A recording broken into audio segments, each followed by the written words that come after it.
People of the internet, it's your favorite abandoned warehouse Sarah here with another car review. And not just any car review, this is the 2020 Acura TLX A-Spec PMC Edition, which stands for Performance Manufacturing Center, because this car is hand assembled at the Acura NSX plant. Why? Because why the hell not? It's the final year of this generation and they're giving it a send-off with 360 of these.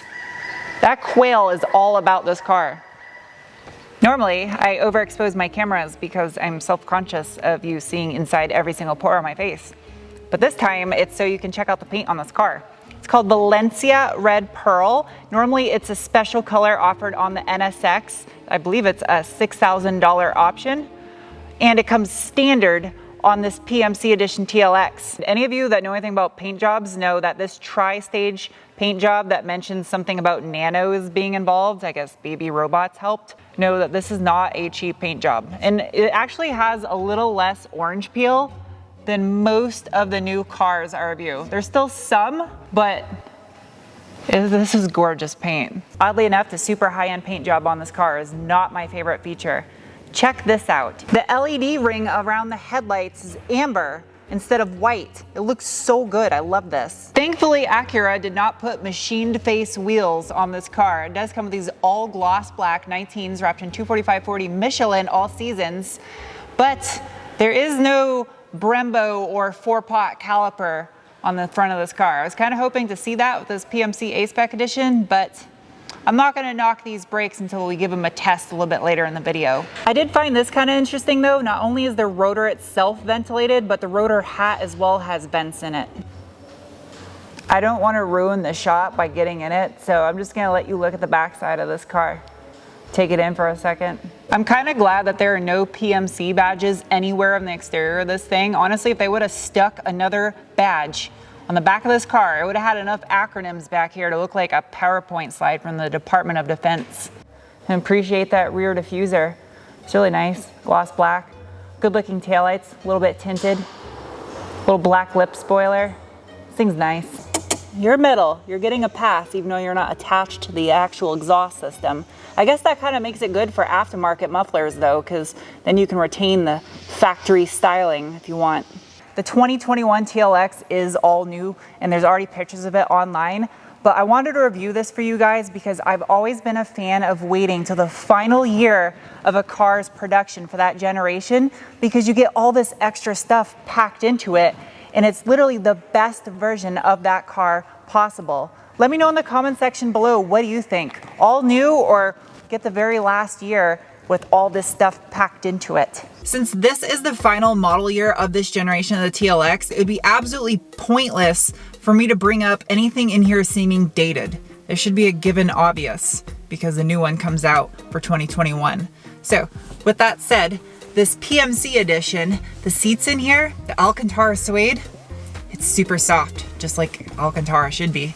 And as far as bolstering goes, yeah, you do that enough, you'll catch your shirt on fire. In case you're wondering, these back seats are heated also. 3 different heat levels. This is a really satisfying steering wheel to squeeze. I like this texture over here. It does have this little A-Spec badge here on the wheel, as well as a ton of other places in the interior. Even the rear door still gets an A-Spec badge. There's a little badge back here for the sound system. PMC wise though, the only thing that's gonna designate that is down here in the center console, there is a plaque that shows this is number 27 of 360. If you have number 26 or 28, let me know in the comment section below, because this is your car's sibling.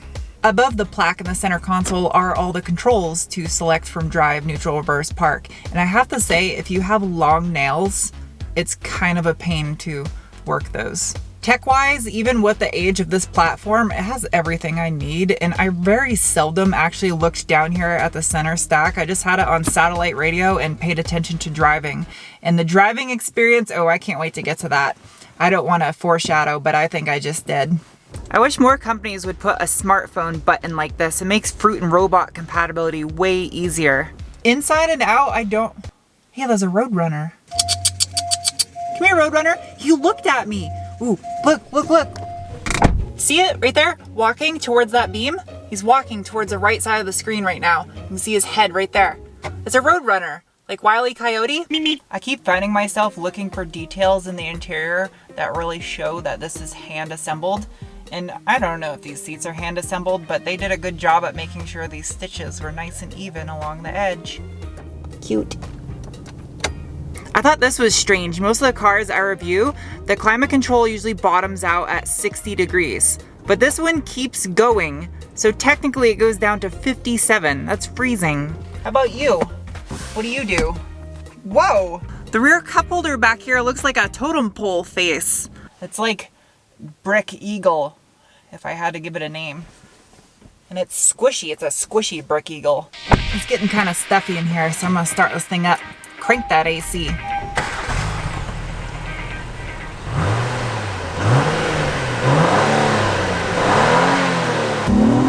Definitely some throaty induction noise coming in there. I love the sound of a Honda Acura V6. Makes me want an NSX. Could not afford one of those. I like the location of the navigation screen in here, and for me, being someone that modifies cars, tech-wise, I don't even care if this stuff gets out of date because it has nice placement for that screen, and there are solutions where you could just update the tech in here and make it still relevant 20 years from now before cars try to take over the world and Skynet becomes self-aware. I just said that in a car review. Gauges, the gauges are just gauges. A little bit of analog, a little bit of digital mix. I do like the SH all-wheel drive meter that shows the power distribution to each one of the wheels, which I'll nerd out on that in a second. Now, as far as the dynamic mode goes, you select dynamic mode and you can cycle through Econ, Normal, Sport, and Sport Plus. And what I like is when you shut the car off, if you have it in Sport or Sport Plus, it will start back up in Sport for you.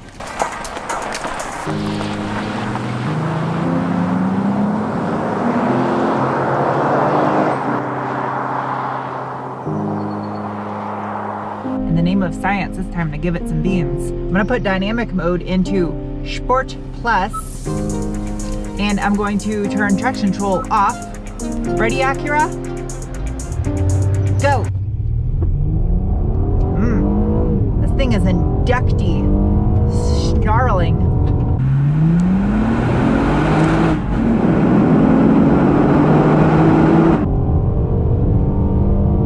That's good. Appropriate. It's not over the top, straight line fast, but it's no slouch. It's appropriate. I want to supercharge this thing though. Quick struts, thank you. Ooh, they even clear coated underneath the hood. Oh damn. Hello, welcome to Garage Science of Sarah. Before I get going on the engine and powertrain of this thing, I gotta point out, extra credit to you, Acura, Cookie, for painting all 3 stages of paint, I'm assuming, underneath the hood and throughout the bay of this thing, as well as the hinges and the door jambs and stuff. You could have skimped out and did 2 stages of paint or even like a single stage of red that was a close enough of a match, because a lot of other manufacturers do that, but you went above and beyond, and that's attention to detail, and I appreciate that. Anyway, powering this TLX is the J35Y6. It is a single overhead cam, all aluminum 3.5 liter V6 that produces 290 horsepower at 6,200 RPM and 267 pound-feet of torque at 4,300 RPM. This does have VTEC Yo. It is an iVTEC system, so it means it has VTEC variable valve timing on the intake valves, and it does have direct injection. Okay, it's time for the braking test. No one behind me? Ready? Oh, geez. Okay. Whoa. Oh my. The fact that this doesn't have a 4-pot caliper up front or a Brembo or any of that does not matter. This thing stops. Credit to the tires also, but they're all seasons. This thing stops. Hi, I'm back. The drivetrain found on this car is Shawd. Super handling all-wheel drive, SHAWD. It is capable of transferring power 30-70 or a 70-30 split up to, which is impressive considering this is a transversely mounted layout. And it is paired to a ZF 9HP 9-speed automatic transmission with some little paddle shifter boys to select gears with. Okay, back to you driving in a car, Sarah.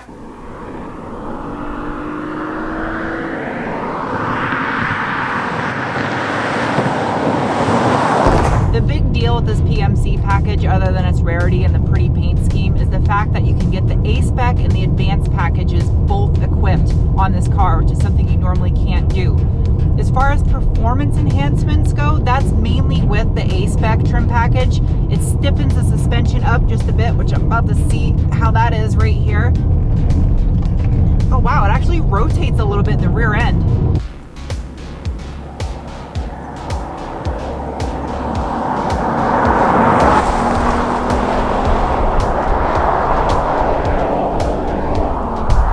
It does have all-season tires on it, which, I mean, if you live in a climate that requires that, fine, but here it's kind of a bit of a buzzkill.